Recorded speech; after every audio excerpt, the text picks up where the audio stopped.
नमस्कार, व्योम टीवी के पेज पर मैं उमेश श्रीमान आपका स्वागत करता हूं। इससे पहले कि इस एपिसोड को आपके पास रखे, बड़ा चंद शब्दों में आपके पास एक बात रखेंगे।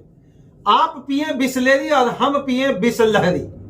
बड़ा ध्यान से सुनिएगा श्रीमान यह वह राजनेताओं के लिए है जो कहते हैं कि हम आपको शुद्ध जल दे देंगे, हम आपके घर में पानी पहुंचा देंगे, हम आपके गली मोहल्ले में पानी का अंबार ऐसा लगा देंगे कि हर घर तक पानी पहुंच जाएगा। अब चाहे राज्य सरकार हो या केंद्र सरकार, श्रीमान स्पष्ट तरीके से हम एक बात कहेंगे। आपके बड़े नेता, मंत्री, सांसद, विधायक कहते हैं हम पिएंगे बिसलेरी और आप पिएंगे बिसलहरी। मैं उमेश व्योम टीवी के इस पेज में श्रीमान को उसी खेल में आपका स्वागत करता हूं। क्या कुछ मिला 24 सालों में झारखंड में? गांव में क्या मिला?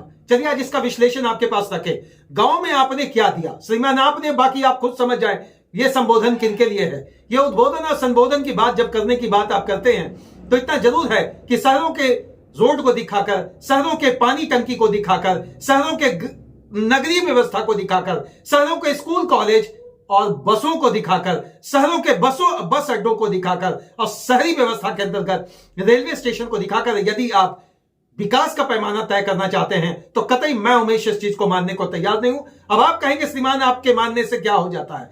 मैं तो एक ही बात कहूंगा कि जहां आप एक बार कहते हैं कि भारत गांवों का देश है, अगर गांव की समृद्धि की बात करेंगे, गांव में खुशहाली की बात करेंगे तो सबसे पहला बात आकर अटकता है कि गांव के लिए एक बात कहा जाता है, भारत जैसे विशाल राष्ट्र के लिए एक बात कहा जाता है, भैया धर्मनिरपेक्ष और पंथ निरपेक्ष तो अपनी जगह है, लेकिन 60 से 70% का जो हवाला दिया जाता है, भारत किसानों का देश है। एक तब आप इसका मतलब ये कहना चाहते हैं ना कि भारत वही देश है जब तक कि आप 60 से 70% किसानी व्यवस्था को, माने ग्रामीण व्यवस्था से जोड़कर नहीं देखते हैं, तब तक श्रीमान आपका विकास का पैमाना अधूरा रह जाएगा।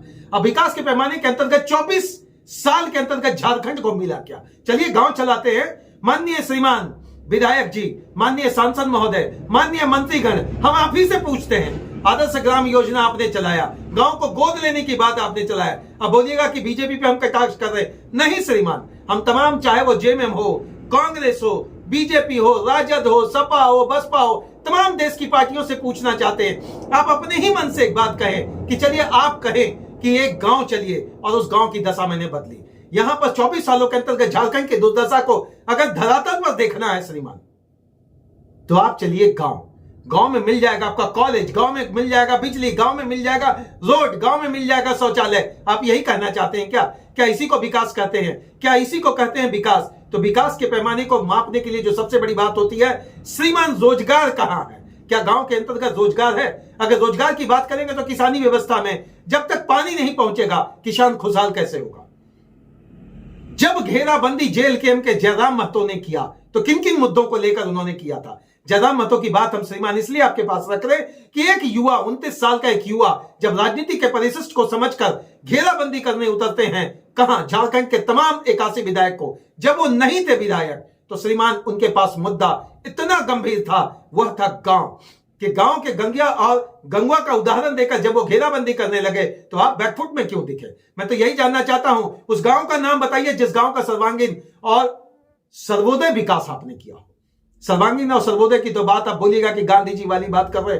माननीय रहे गांधी जी, आदरणीय रहे गांधी जी, हम लोग उनको नमन करते हैं, लेकिन गांव की व्यवस्था के अंतर्गत क्या आपका राजनीतिक दल उन सारी चीजों को कटाक्ष होकर क्या तटस्थता के साथ पहुंचाने में सक्षम रहा जो आम जनता की बहुत बड़ी समस्या थी?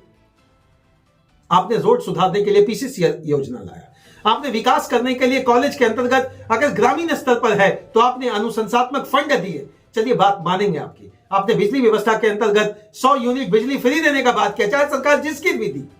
मैं एक बात जानना चाहता हूं, क्या पलायन रोकने का कुछ मुद्दा था? क्या पलायन रोकने के लिए आपके पास कुछ प्रॉपर एजेंडा था? कंपाइल्ड सेक्टर से आप बनाकर एक पायलट प्रोजेक्ट आइडेंटिफाई क्यों नहीं करते? यही तो हम आपसे जानना चाहते हैं श्रीमान, इसी तो हम आपको समझना चाहते हैं। क्या रिकॉग्निशन की बात करने के लिए आपके पास बहुत सारे बैनर और पोस्टर होते हैं? इस बैनर और पोस्टर को आइडेंटिफाई करके आप अपना मूल्यांकन कर लेंगे? मैं तो मूल्यांकन की बात पर खड़ा हूं। मैं तो उन सारी चीजों को आपसे जानना चाहता हूं जिन चीजों को हवाले से आप बड़े बड़े पोस्टर और बैनर पर दिख जाते हैं। बड़े नेताजी, बड़े मंत्री जी, आपसे भी सवाल रहेगा, आपसे रहेगा, इसलिए कि गांव की 10-10 उस दुर्दशा के वास्तविक जिम्मेवार कौन है? अभी जिस तरीके से मुखरता से एक बार जयराम महतो ने कहा कि अगर इस देश में कोई सबसे बड़ा समस्या खड़ा कर रहा है तो माननीय के पीछे खर्चा होने वाला पैसा, एकदम आप स्पष्ट तरीके से सोशल मीडिया के ओपन प्लेटफॉर्म पर मैं उनका अभी समर्थन कर रहा हूं श्रीमान। राजनीतिक दल से वो हैं, वो जिस पार्टी से मैं उनका समर्थन नहीं करता, लेकिन जिन चीजों का बात चाहे भाजपा के बेहतर नेता कर रहे हो, चाहे जेएमएम के बेहतर नेता कर रहे हो, चाहे जेएलकेएम के नेता कर रहे हो, श्रीमान सराहना तो होगी। सराहना इन सारी चीजों को लेकर केवल जन दरबार कर देने से सुधर नहीं जाएगा। गांव की दशा सुधारे, गांव की वास्तविक स्थिति को सुधारें, महिलाओं से मिले, वास्तविक उस महिला से मिले जिसके घर की वास्तविक स्थिति के लिए आज भी मुखिया जी के दरवाजे पर 10-10 खटखटना पड़ता है कि श्रीमान मेरा राशन कार्ड बना दीजिए, श्रीमान मेरा श्रम योजना कार्ड बना दीजिए, श्रीमान मेरा मनरेगा कार्ड बना दीजिए। और यह ठोकर खाने के लिए मजबूर करता है यही सिस्टम, यही व्यवस्था। इसी सिस्टम और व्यवस्था के अंतर्गत माननीय 81 विधानसभा के 81 विधायक श्रीमान, आप उस आक्रामक चीजों के साथ क्यों नहीं उतरते जहां अधिकारियों की मनमानी धरातलीय व्यवस्था में देखी जाती है। मैं तो जानना चाहता हूं, आप नेता हैं, आप ही कद्रदार हैं, आप ही समाज सेवी है, अपने आप को समाज सेवी का तमगा देने वाले तमाम नेताओं से एक खुले मंच पर मैं यह सवाल करना चाहता हूं, क्या विकास का पैमाना होना चाहिए?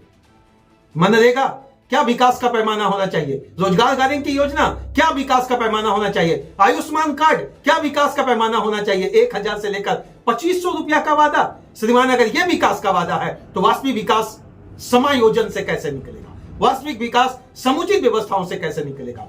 10-10 की ठोकरें खाने वाला युवा आज रोजगार और पलायन की नीतियों से तंग होकर गुजरात जाता है, हैदराबाद जाता है, मुंबई जाता है, यूपी जाता है, और नहीं तो श्रीमान बहुत दूर चेन्नई चला जाता है। श्रीमान, आपसे एक अनुरोध करेंगे, माननीय आपसे अनुरोध करेंगे, आदरणीय महोदय आपसे अनुरोध करेंगे, श्रीमान आपसे अनुरोध करेंगे। अब ये आदरणीय माननीय कौन है? ये वही हैं जो आम जनता के बीच से निकलकर वोट की राजनीति कर उस जगह पहुंचते हैं जो वादों के साथ, घोषणाओं के साथ, मांगों के साथ तटस्थता पर खड़े होने का एक जुनून रखते हैं। जीतने के बाद कहा, जीतने के बाद की परिपाटी क्या? वास्तविक परिपाटी आपसे समझना हो तो मैं इस बार मुखरता के साथ यह बात कहूंगा श्रीमान कि हर नेता के अंतर्गत एक ऐसा जज्बा इस बार दिखे। 2024 के विधानसभा को पार करके 2024 में हम लोग 25 में पहुंचे हैं। इस 25 की वास्तविक कड़ी क्या होनी चाहिए? इसका विकास का पैमाना आप तय करें। विकास का पैमाना मैं अगर मुझसे पूछते हैं, अगर आप मुझसे जानना चाहते हैं तो मैं यही कहूंगा, गांव को सुधारे, गांव की परिपाटी को सुधारे, गांव के रोड नली को सुधारे या ना सुधारे, लेकिन वास्तविक में धरातल पर जो गांव की मूलभूत समस्या है उनको तो कम से कम आप दूर करें। आज भी आप सर्वे कर ले, झारखंड के अंतर्गत वैसे माननीय हैं जिनके अपने क्षेत्र के गांव में श्रीमान बिजली नहीं मिलेगा, कहीं पानी नहीं मिलेगा। पानी की तो बात ही करना बेईमानी है। जो सरकारें ने इस पर वादा किया, टंकी बनी रह गई, अधूरा खड़ा रह गया। कहीं ठेकेदार की मनमानी, कहीं प्रशासन की मनमानी, कहीं आम आदमी के बीच कुछ चीजों का एनओसी का लफड़ा। श्रीमान, थकता जा रहा है झारखंड के अंतर्गत वास्तविक ग्रामीण व्यवस्था, दम तोड़ता जा रहा है ग्रामीण व्यवस्था। इससे कब निकालेगा, कौन निकालेगा? जवाहर झारखंड मैं उमेश में तो एक ही कोशिश है श्रीमान, जिन मुद्दों का अनछुआ कर अगर आप चलेंगे तो हम तो पूछेंगे, हम तो तब तक पूछेंगे जब तक पुल पुलिया में जब तक पानी नहीं दिखेगा, हम तो तब तक पूछेंगे जब तक तारे झुलती रहेगी, हम तो तब तक पूछेंगे जब तक स्कूली व्यवस्था के अंतर्गत बेहतर शिक्षा नहीं मिलेगा, हम तब तक पूछेंगे श्रीमान।